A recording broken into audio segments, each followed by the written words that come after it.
Maybe you want that Victorian look on your wrist. Well, that's where this watch from Camden Watch Company comes in. I've had this pocket watch lookalike sitting on my shelf for about a year now, and I never got around to reviewing it because, unfortunately, I just don't like it. This is a British brand based in Camden Town in London who basically make vintage-inspired wristwatches. They're pretty new, they were founded in 2013, and they sent me this number 29 watch to review late last year. So yes, they did send me that free of charge, but there's no guarantee of positive coverage. This retails at £110, though they only seem to have the white versions online at the moment. Each of their designs are penned in-house, and you can tell because they're not just the stale generic watches that I see in loads of places. In fact, it's rather the opposite. I like the fact that these are far from generic and they have a very distinct look. It's a rarity in low-cost watches. Nevertheless, here's why I just haven't been wearing it. Personally, I don't think this watch has been well executed.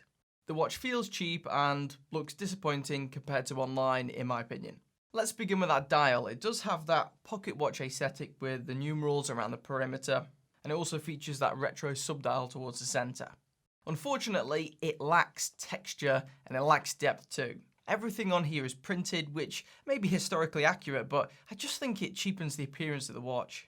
It has that slight indentation towards the center, but as a whole, I find it a bit boring. The whole thing just looks a bit too flat.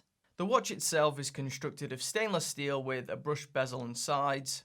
It has a screw-down case back providing 5 ATM water resistance and is sized at 43mm in diameter and around 9mm in depth.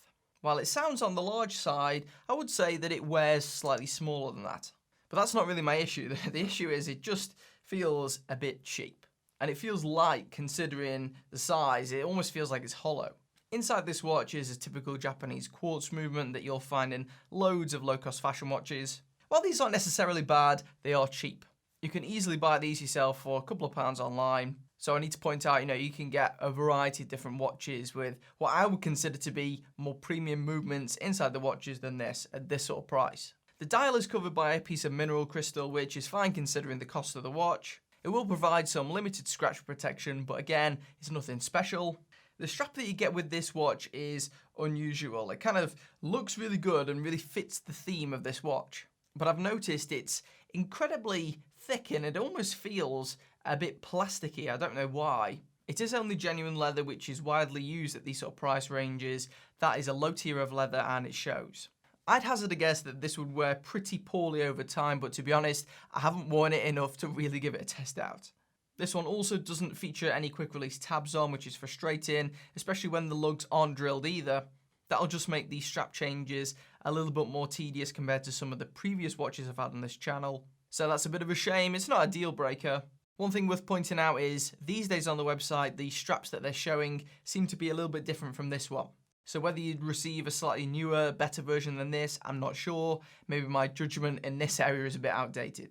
One thing I do want to mention is the packaging, which is some of the best I think I've ever received with a watch. Apologies for the footage which was filmed a long time ago, but as you can see, it's pretty cool stuff in the box. It comes with all sorts of goodies, it's Camden themed, and I think it really fits the whole vibe of this brand.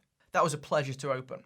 Overall though, as you can tell, I just don't know what would make me spend £110 on this watch. In almost every aspect, it's really nothing special, and that just adds up to the overall watch being nothing special. While designed in Britain, you'll find on the website that these are made in the Far East, as I would have guessed.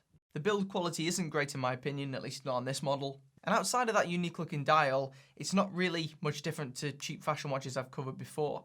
If I liked this design more, if I thought it looked better quality, it might save the watch. But I think there are still way better ways of spending your money than this. Even if this is meant for like a fashion audience, I think there are watches that look better. That Orient Bambino that I featured in the last video, you can pick up for the same price as this one. And admittedly, while it doesn't offer this same aesthetic, I actually think it looks a hell of a lot better.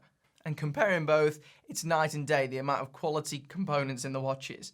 I like the idea with this Camden Watch Company, but in reality, I don't like the execution. There is a couple more on their website that I like. They have introduced some automatic models, I believe, in the last few months, which look interesting. Maybe I'd like one of those more, who knows. I can only review what I've got, and it's taken me this long to review this one because I just haven't been impressed.